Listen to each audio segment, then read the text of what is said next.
भारत का एक पड़ोसी देश क्राइसिस से निकलता है तो दूसरे में कलेश स्टार्ट हो जाता है। फिर वहां पर सिचुएशन ठीक होती है तो तीसरा देश भारत को ब्लैकमेल करने के लिए पहले ही रेडी बैठा होता है।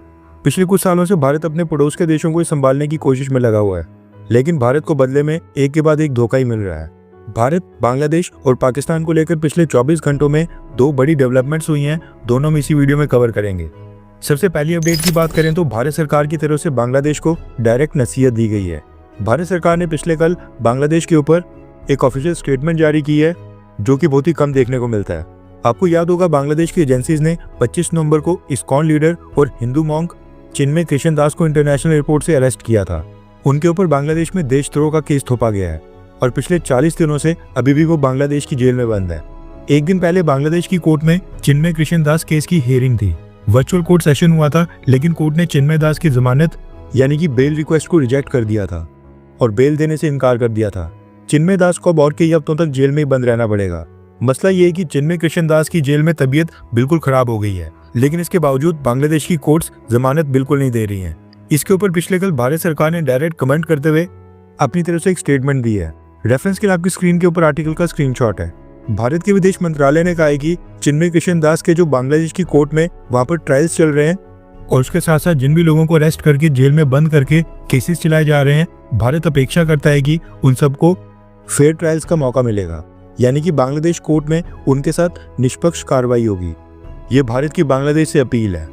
वैसे निष्पक्ष कार्रवाई की उम्मीद करना ही गलत है, क्योंकि शेख हसीना के तख्ता पलट के बाद प्रोटेस्टर्स ने बांग्लादेश के उस समय के चीफ जस्टिस तक को धमकी देकर उसका इस्तीफा ले लिया था और जुडिशरी में आज की डेट में उन सभी लोगों को अहम पद मिल चुके हैं जो पूरी तरह से शेख हसीना के विरोधी थे, कट्टर मानसिकता के हैं और इंटरिम गवर्नमेंट को सपोर्ट करते हैं।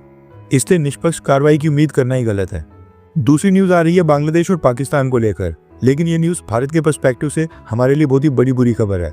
रेफरेंस के लिए आपकी स्क्रीन के ऊपर आर्टिकल का स्क्रीनशॉट है। न्यूज निकल कर आ रही है कि पाकिस्तान के डिप्टी प्राइम मिनिस्टर और विदेश मंत्री इशाक डार बांग्लादेश की यात्रा के ऊपर जा रहे हैं, और ये कोई रूमर्स नहीं है, बल्कि पाकिस्तान के विदेश मंत्री ने खुद ये कंफर्म किया है।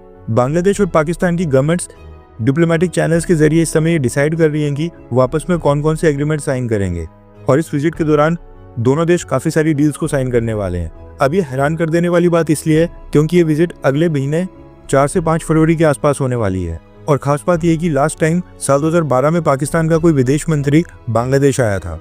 13 सालों तक बीच में बांग्लादेश में जब तक शेख हसीना थी, तब तक बांग्लादेश और पाकिस्तान के बीच कोई भी बायलैटरल विजिट नहीं हुई थी, लेकिन तख्ता पलट होते ही सब कुछ फास्ट फॉरवर्ड मोड के ऊपर चल रहा है। 3 महीने के अंदर पाकिस्तान बांग्लादेश शिपिंग रूट भी स्टार्ट हो गया। बांग्लादेश ने पाकिस्तान से एम्युनिशंस परचेज करना स्टार्ट कर दिया और अब पाकिस्तान आर्मी भी बांग्लादेश की सेना को ट्रेनिंग देने आ रही है। एंड इतना कुछ होने के बावजूद भारत सरकार ने बांग्लादेश के ऊपर प्रेशर डालने के लिए अभी तक कुछ भी नहीं किया है। अभी भी बिजली, पानी, चावल, दाल, आटा, फ्रूट्स, सारी एसेंशियल और नॉन एसेंशियल आइटम्स अभी भी बांग्लादेश को लगातार जा रही हैं।